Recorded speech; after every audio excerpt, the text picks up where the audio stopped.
That's one necessary root.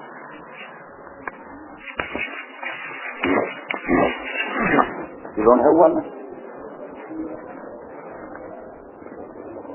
Bismillah ar-Rahman ar-Rahim. Wa sallallahu ala nabi al-Kareem Muhammadin wa alihi wa ashabihi ajma'in. So last time we have given you different definition of Ilmul Hadith by various ulama and scholars. And the last one we said that was of Allama Ibn al-Aqfani, that ilmu ma uzifa ila nabi sallallahu alayhi wa sallam qawlan aw fi'lan aw taqriran aw sifatan hatta harakatuhu wa sakanatuhu fi an-nawm wal yaqظة. So it means that in ilmu riwayat al-hadith, ilmu al-Aqfani, he included the Seerah and Surah of Rasulullah sallallahu alayhi wa sallam. In ilm hadith, while to some other ulama, that's a different subject. The Surah and Seerah of Rasulullah sallallahu alayhi wa sallam, that's a different subject. And especially it is called the Sharia and Nabi sallallahu alayhi wa sallam. And as I mentioned, that in this regard, Imam Tirmidhi rahmatullahi alayhi, he has written a specific book, and that book is called Al-Shama'il al-Tirmidhi. And Shaykh rahimahullah, he translated that in Urdu, and now that is translated in various languages.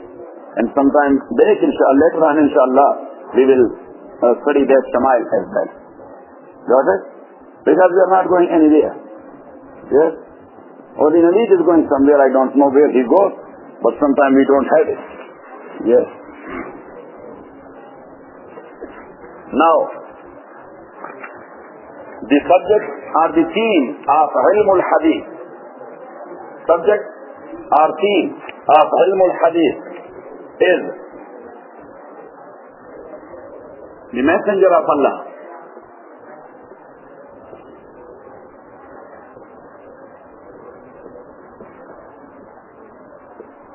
In his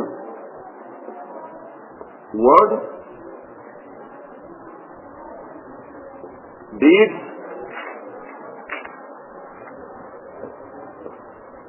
approval,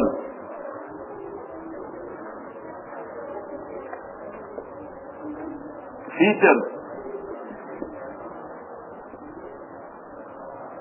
and features, qualities,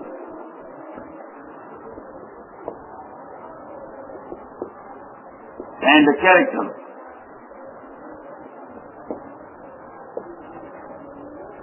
So it means that every single second of the life of Rasulullah sallallahu alayhi wa sallam, whatever he was, whatever he did, so that is called Hadith. So in Ilmul Hadith, we are talking about the words of Rasulullah sallallahu alayhi wa sallam, the deeds of Rasulullah, the features and qualities of Rasulullah sallallahu alayhi wa sallam, and whatever he has done or he has said, or what has been a tribute to Rasulullah sallallahu alayhi wa sallam.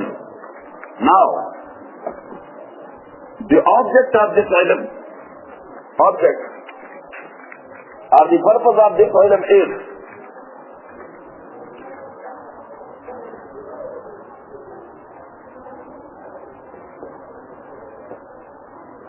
know any wrong or know anything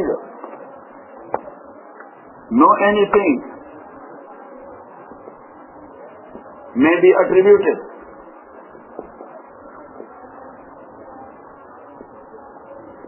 to Rasulullah sallallahu alayhi wa sallam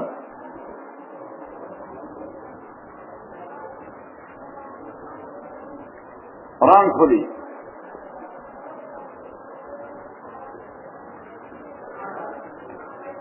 So nothing should be attributed to Rasulullah sallallahu alaihi wasallam in a wrong way that he said so and so. So that's why we are studying Hadith. Yes, to differentiate what Rasulullah sallallahu alaihi wasallam said, and if something is wrongly attributed to Rasulullah sallallahu alaihi wasallam, so to pinpoint it, that no, this is not the words of Rasulullah sallallahu alaihi wasallam. Got it? Status of this ilm, or position of this ilm, status.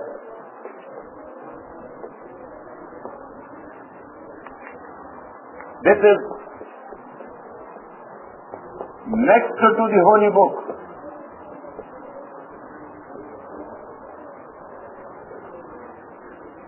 Number one is holy book. After that is Hadith of Rasulullah sallallahu alayhi wa sallam. Is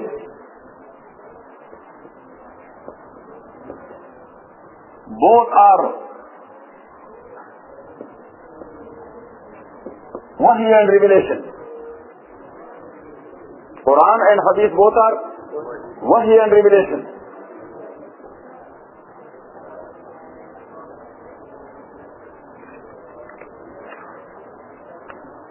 And number two, Hadith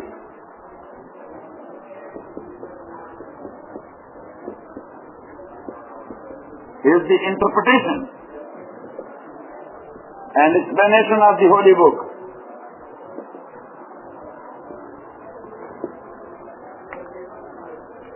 The interpretation and the explanation of the holy book.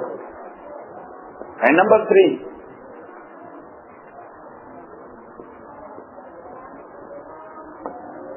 this is the second source of Islamic law.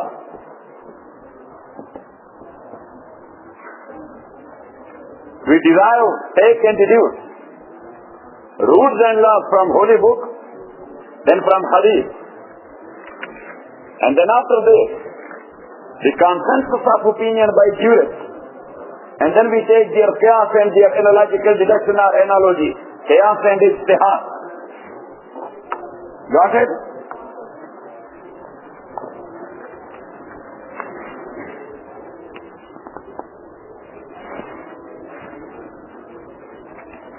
Who compiled it?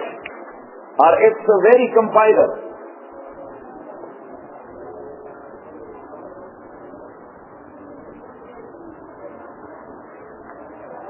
Its very compiler. As we mentioned in detail, this is write it. That Sahaba used to rely upon memory. Used to rely upon memory and memorization. But still, they were writing the hadith of Rasulullah sallallahu alayhi wa sallam.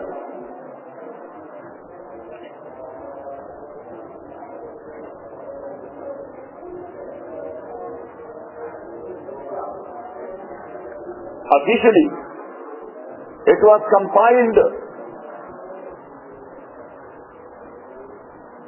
by Muhammad ibn Muslim ibn Shihab.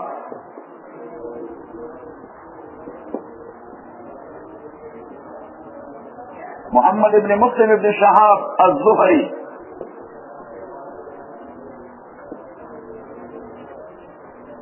With by the order of Khalifa Umar ibn Abdul Aziz.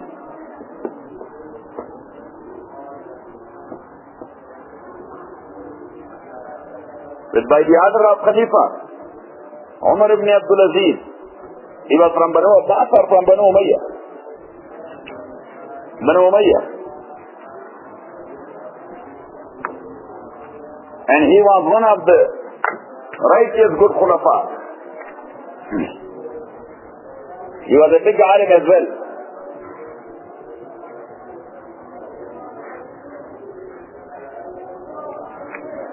The next thing, to study, learn, and understand Ahadith is Fard Kifaya. That is what? Fard Kifaya. And some brothers should be there from every community to study the Hadith of Rasulullah sallallahu alaihi wasallam, to learn it, to understand it, If people will leave it, we will lose it. Got it?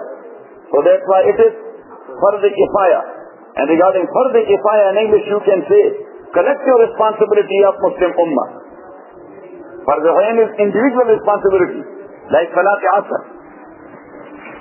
Yes, we prayed already, but yet Nabi did not. So he was unable to take it leave. So all of you prayed your prayer, so my Salat is done as well. No, this is not a case of collective responsibility. That is individual responsibility of every individual. So that's called Fard Ain. That's called Fard Ain. And Fard Kifaya is collective responsibility, that some people have to do that. Got it? So that was Ilmul Riwayat al-Hadith, as we mentioned before, that Allama Ibn al-Lakhwani, he has classified Ilmul Hadith into two kinds or two types. Ilmul Riwayat al-Hadith and Ilmul Dirayat al-Hadith. So Ilmul Dirayat, this was Riwayah. Now, Ilmul Riwayat al-Hadith.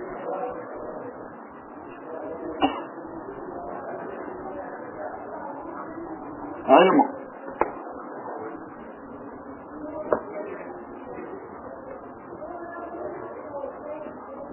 Dirayat al-Hadith, like this.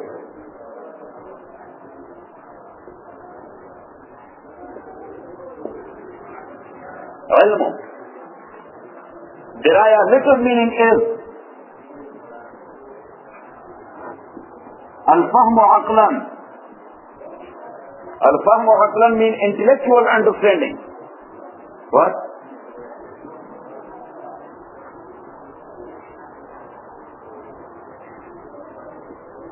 Namud. Now you got it, the same diraya. So the meaning of diraya is al-fahmu aqlan means intellectual understanding. But ilmu dirayat al-hadith, technical meaning is, in Arabic we say that ilmun, you can write it in Arabic as well. Yabhasu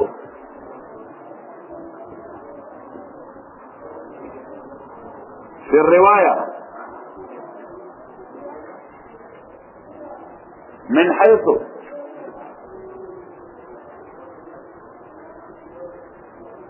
shurutiha وأهوالها وأنواعها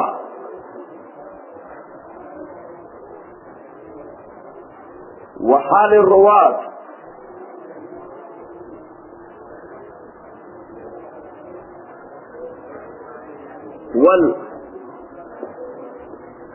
والبحث في السند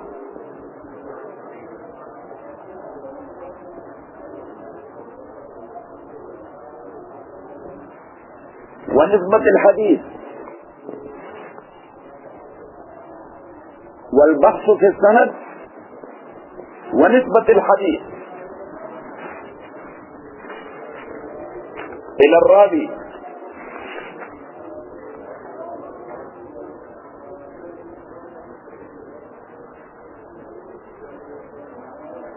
وما يتعلق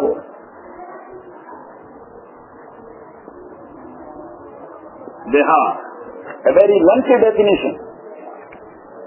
That ilmun, that ilm or that type of knowledge, yabhasu, which discusses في الرواية, the narration, من حيث شروطها, its condition, وأحوالها, its forms, وأنواعها, its types, وحال الرواة, the position or status of narrators, والبحث في السند, discusses the narration chain, ونسبة الحديث, and the status or attribution of hadith, إلى الراوي, to that very narrator, وما يتعلق بها, and everything which is related to this subject. So now look at me. There, in this type of ilm, they talk about every single rawi, their biography. Every single narrator, their biography. Number two, besides their biography, how was his memory? Number 3, how he was in piety and taqwa. Got it? Number 4, where from he got it? What was the status of his teacher? Number 6, where he taught it? Who were his students or those who were studying under him? Got it? Number 7, what is the status and position of his narration and his riwaya according to muhaddithin and the authentic scholars? Got it? So, all about this. The fun or the ilm or the knowledge, they are talking in detail about every single issue which I have mentioned. This type of knowledge is called the Ilmul Dirayat Ul Hadith. It's called Ilmul Dirayat Ul Hadith.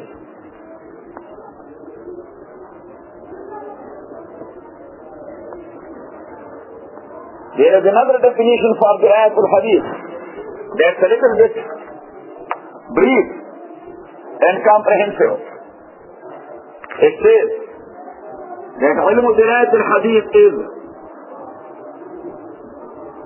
ilmun or this is not only Ilmul Dirayat Ul Hadith, Ilmul Hadith in general, which includes both sides. Ilmun yu'rafu bihi halur razi wal marwi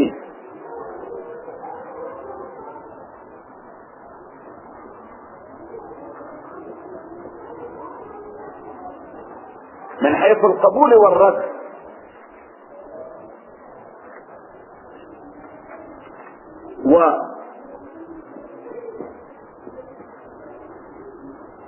وكيفية التحمل والأداء والضبط. That Ilm al-Hadith is that type of knowledge whereby the status of a narrator and the position of a hadith he narrated, that is known. That this hadith is acceptable or rejectable, or this narrator, his narration is acceptable. Look at me. Sometimes about a narrator, the muhaddithin says that the narration of this narrator is rejected. So whatever he narrates, they do not accept it. They do not accept it. But sometimes they say that narrator himself, he is acceptable, but this one specific narration of him, this is not acceptable. Have you got it? Got it? Yes, you are okay in every single thing, but this 1% doesn't make sense to me. Example. Got it? So that type of knowledge, whereby we know the status and position of the narrator and the hadith narrated by, whether it is acceptable or rejectable. And also in that knowledge, it is discussed how this narrator has taken this hadith from his shaykh and how he has transferred it to his student.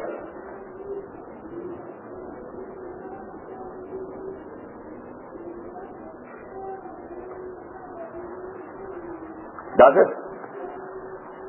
Because sometimes, look, the shaykh, he speaks and narrates, and the students are listening to.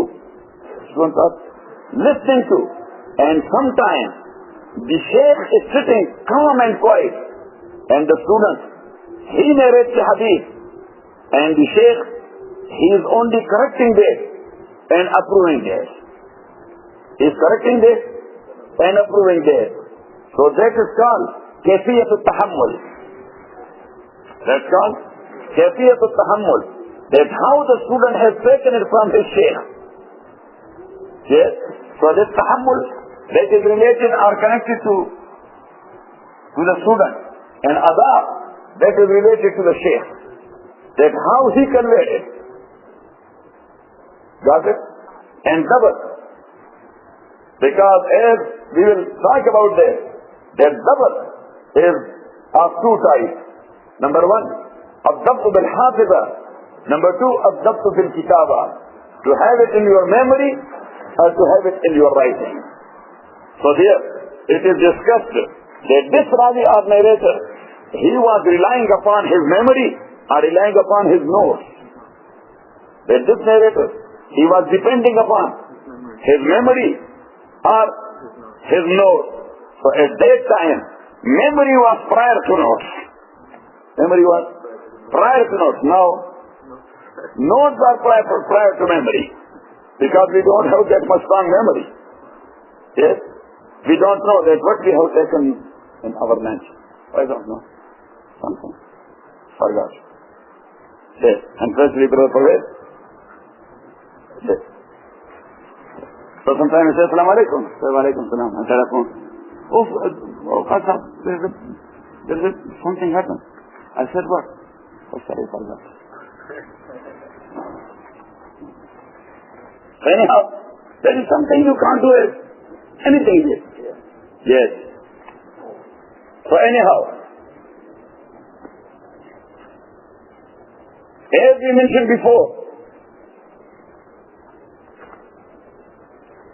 that, or we will mention later on, that nabat is of two types. Either through memory or writing.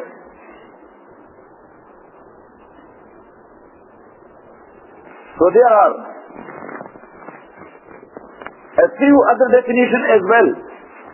But I think only these definitions are enough. So now we will go ahead and we will take another topic which is called Al Riwaya.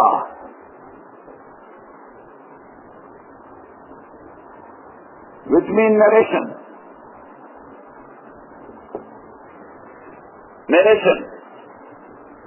And therefore we have taken a word, Ar-Rawi, narrator, Al-Marwi,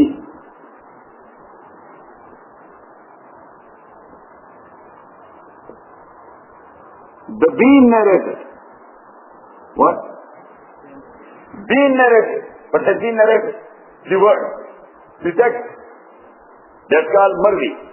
That's called Marwi. Al-Marwi anhu.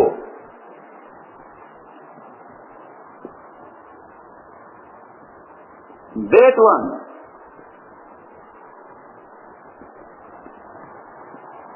From whom it has been narrated. Means the teacher. Marwi anhu is the teacher. Al-Marwi anhu, that one from whom it has been narrated. So here are four words. Number one, Al-Riwaya, narration. Number two, Al-Rawi, narrator. Number three, Al-Marwi, being narrated, means the text of hadith. And number four, Al-Marwi anhu, that one from whom it has been narrated. And for example, look at me.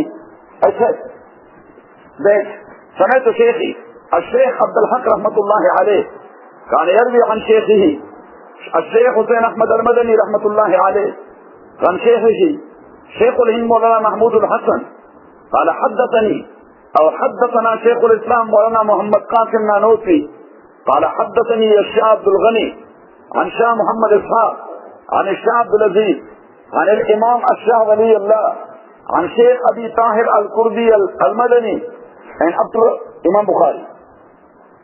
That narration chain goes where?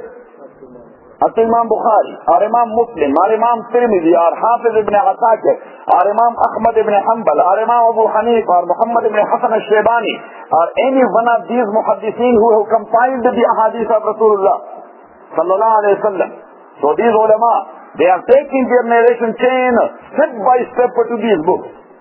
And then in these books, for every single hadith, there is a different narration chain.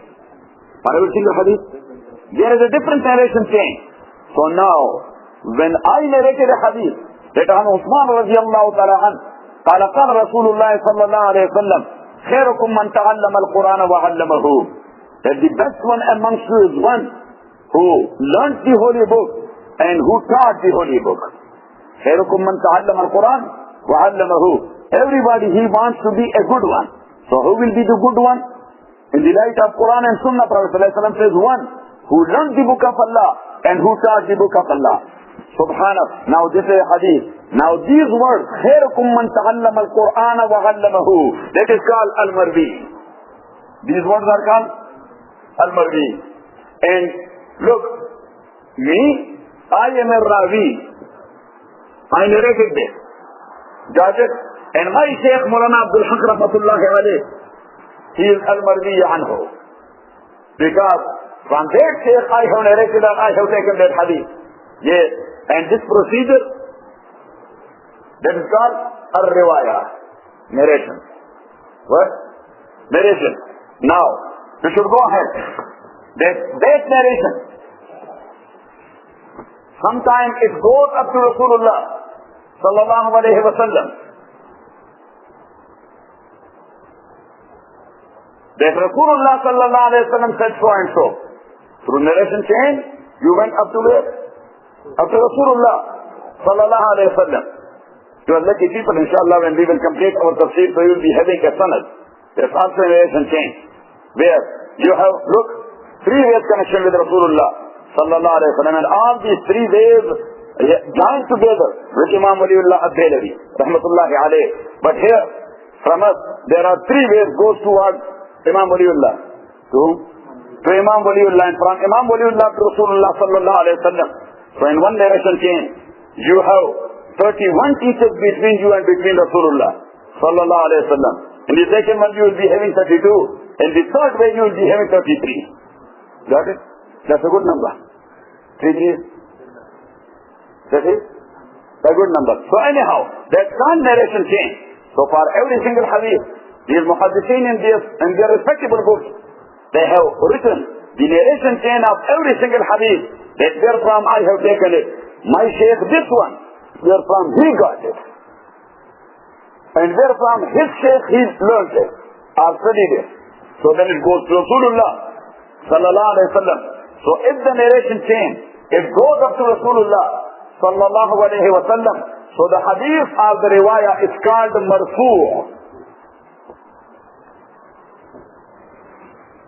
The riwayah is called marfu'. And if the narration chain goes up to a sahabi, a companion of Rasulullah sallallahu alayhi wa sallam, Imam Bukhari narrates the hadith through a narration chain, but he said that Abu Bakr Siddiq said so and so. Who said so? Abu Bakr Siddiq, who is a sahabi. Or Umar ibn Khattab said so and so. The words of Umar ibn Khattab are the words of Abu Bakr or any other sahabi. So then that riwayah is called mawquf. That riwayah of that hadith is called mawquf. And if the narration chain goes up to a tabi'i, up to whom? Up to a tabi'i. And for example, Imam Tirmidhi or Imam Abu Dawood, in their respectable book, through their narration chain, they took it up to a tabi'i, a student of a sahabi, or a student of the sahaba of Rasulullah sallallahu alayhi wa sallam. Like, as he said, Muhammad ibn Sirin said. Who said? Muhammad ibn Sirin said, radiyallahu, who was not a sahabi, he was a tabi'i.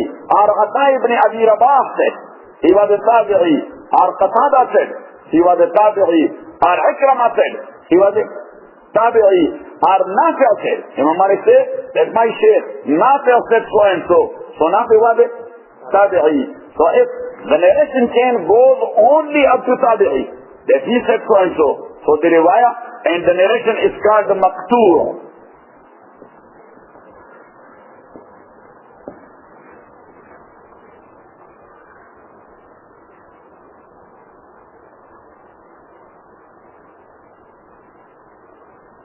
Got it? So you can draw a sketch like this.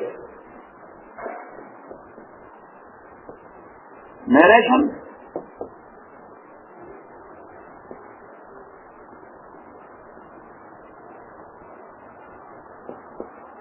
Goes up to the Messenger of Allah.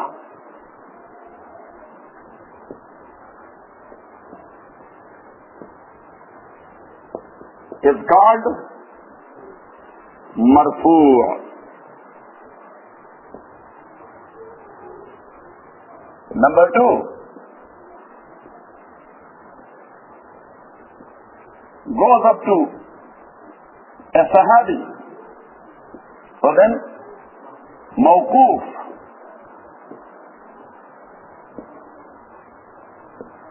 And number 3, goes up to a tabi'i.